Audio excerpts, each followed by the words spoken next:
A lot of our customers are looking for specific, settings for the operating system. So a lot of these devices come out of the box.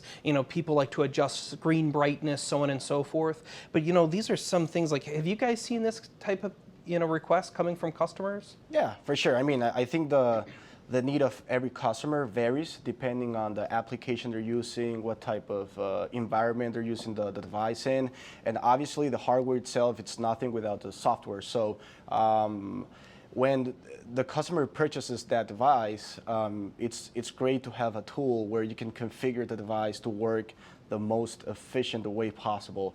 So making sure you're configuring the right applications, doing all the necessary tools and settings to make sure that once it's out of the box, it's pretty easy for the user to, I guess, start the whole process of getting accustomed to the device. So having an MDM in place, it's going to leverage that, and it's going to enable the customer to configure it as they need and start using it as soon as possible. I think a big piece of the configuration is the kiosk mode, right? A lot of our customers are coming to us and saying, how do we get this device built and configured quickly, but also we want to make sure that everything's blocked from an end user perspective so that they cannot get into the settings, get into the Wi-Fi, and really, we'll just call it kind of screw up the device.